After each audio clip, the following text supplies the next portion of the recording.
Hey, I'm Randy, and you're watching The Cheap Audio Man. Here at The Cheap Audio Man, we help other people find high-value hi-fi home theater headphone equipment, and today we're talking about the Polk SE15. It's their new line. So sit down, grab a cup of coffee or soda, whatever you'd like to drink, and let's talk about the Polk SE15s.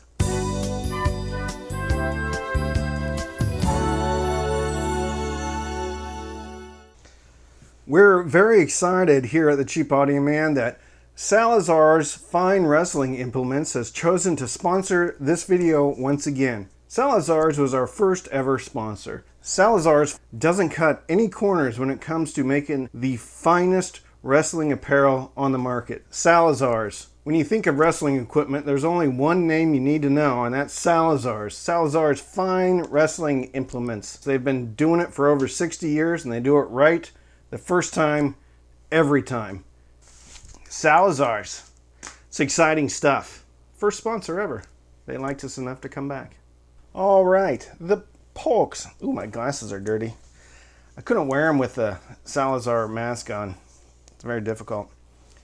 The Polk SE15. They are currently on sale for $269. I think $270. You can get them at Crutchfield, maybe on Amazon, and they were $299. I bought these with the XT20s. It's their lower tier line. I bought them long enough ago that they've actually gone on sale, but lucky for me, I bought them from Crutchfield, and Crutchfield does price matching for 60 days.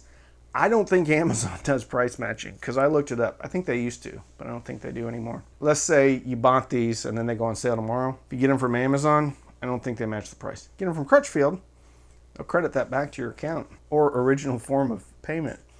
All right, so $270. They come in a few different colors. This one is black, but it has some silver highlights. It's a fake wood grain vinyl veneer. Vinyl veneer? No, it's a fake wood grain vinyl covering. Probably has an adhesive backing. Not veneer.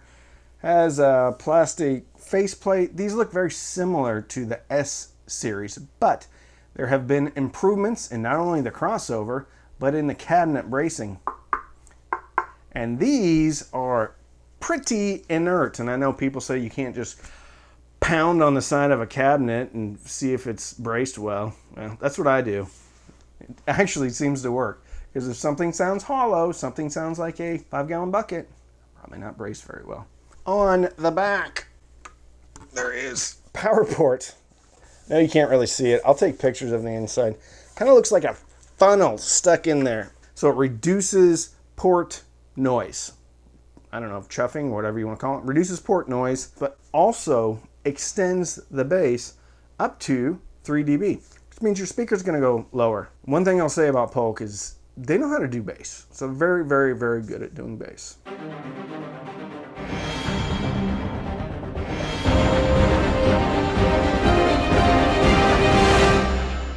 Soundstage and Imaging. The original S15s, I still have them. They're upstairs in my daughter's room. Wasn't completely impressed with really anything about that speaker. I felt like they were bassy, a little bit muddy. I felt like it covered up the mid-range detail and things. So I was pleasantly surprised on how these did. Now, I had these hooked up to a variety of amplifiers. Mostly the same source, which is the Geshelli Labs J2 DAC. Had that hooked up to the Yamaha CR800. Did a review about that, or really a video about it. It wasn't really a review. It's awesome. Pioneer SX3700. These are all vintage, but I just didn't have it hooked up to vintage. The SMSL DA9, which is a Class D balanced amplifier. Listen to these in the near field in my office, and then I also listen to these in my bedroom as well as my living room. Good thing about all those rooms is they have consistent boundaries. Consistent boundaries, i.e. sidewalls, rear wall. I mean, you're always probably going to have a consistent rear wall. Anyway, it lends itself to better sound staging. What I will say about these, I didn't have an issue with soundstage. I had them 12 inches from the wall in my office, 2 foot from the wall in my bedroom, 2.5 foot from my wall in the living room. When I was listening to these in the near field, which means close up for anybody that's new to this hobby, we have silly phrases sometimes. when I was listening to these close up, the soundstage was behind the speakers. Voices came right in the middle, which means imaging. So the singer's voice, certain instruments are going to be placed where they should be. One of my favorite tracks for Soundstage and Imaging is Chocolate Chip Trip by Tool. And without really having to play around with these at all, and I didn't have them towed directly in at me. And towing in means basically aiming the tweeter at you. I had them towed out, so the tweeter would be kind of going just outside my shoulders. Chocolate Chip Trip was seamless, side to side. There was definite bells here and there. If you've never heard that song, you should listen to it, because I don't listen to Koshi Hirahashi. I don't know what his name is, but he does this song where he does writing. And supposedly, it's supposed to be really good for Soundstage and Imaging. I'm not going to listen to that because I wouldn't listen to it anyway, so I listen to Tool, though. Anyway, that's what I use, Tool, Soundstage and Imaging. They did great. For the price point, these do very well. In the same price category is the Emotiva B1 Plus. Different kind of speaker, same woofer size, different kind of tweeter. I think these soundstage and image a little bit more, definitely from a vertical perspective. Well done, especially for a speaker, even at $300, it does very well. Very, very well done. Let's talk about bass.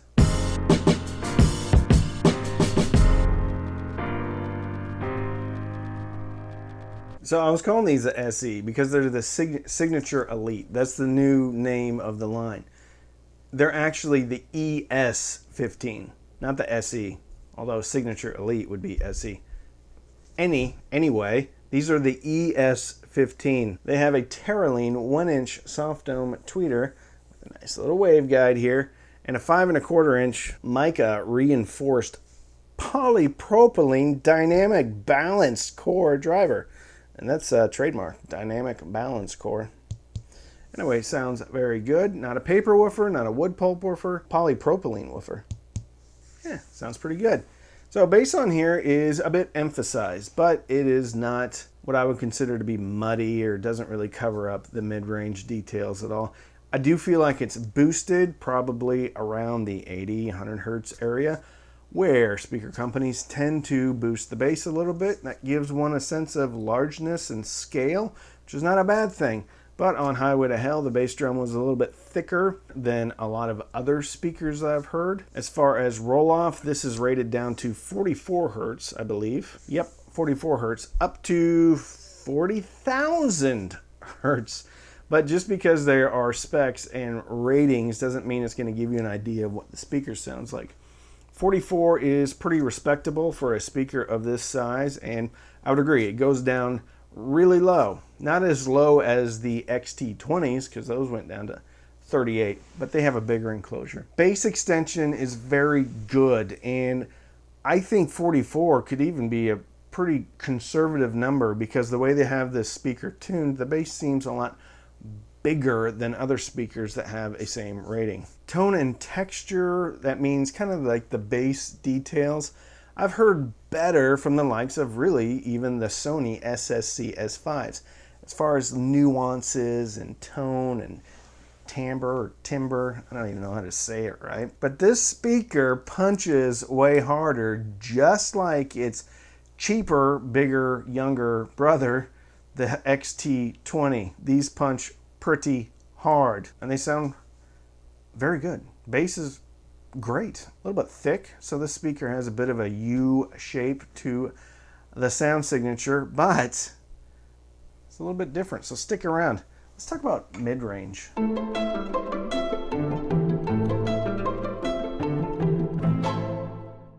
Mid-range, bit warm, and I like it. It's warm, but also detailed at the same time.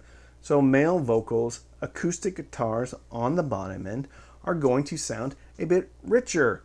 The bass on this, I should have said it, is a bit caramelly too. Caramel. Either way, a little bit of sweetness and a little bit of thickness. Stretchy.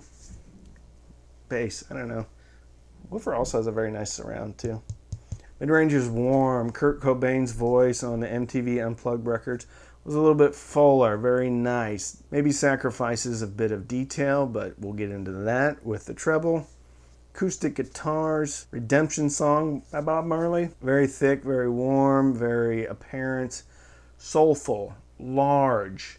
It's a good way to describe this speaker. It's more soulful. I'll get into it in the final thoughts, but this speaker kind of bucks the trend for other speakers in this price category. Female vocals, while not veiled, are a little bit less pronounced, aren't going to jump out at somebody like a speaker that maybe has a bump in the 1 to 2K range. So they're not as pronounced. Female vocals are not as pronounced. Upper end of acoustic guitars are not as pronounced.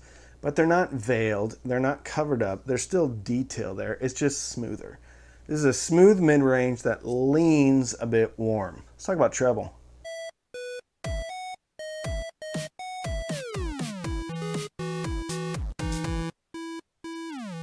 All right, treble. Smooth. It's a bit rolled off. Not saying it doesn't have detail. I'm just saying it's not pronounced like that. Well, this is a bit of a U-shape. Some people call it V-shaped, which is an emphasis on the bass, an emphasis on the treble. Kind of fun, rock and roll-y kind of speaker. While this still is a bit of a U-shaped, the top end, I wouldn't really consider it rolled off, but it's not the star of the show. I think the star of the show here is really the lower, sorry, I'm gonna get into that in the final thoughts. Anyway, treble, it's detailed. Not super airy, I guess a bit warm-ish in its presentation, so it's not as crisp as some other speakers. Even the XT20, it's not as crisp as the XT20, but doesn't mean that that's a bad thing. Cymbal decay is there, but not quite as apparent as the XT20. So treble here is good depending upon if you like a warmer leaning speaker. Sorry, I'm gonna start giving it away here. Good thing about this speaker is it's not fatiguing, which is nice because I've been listening to a lot of speakers. I've been listening a little bit louder than I normally do, and I got into some fatigue. And when I get fatigued, it sometimes takes a few days for my hearing to recover. I was listening to these, and yeah, it's nice. No fatigue. What are my final thoughts?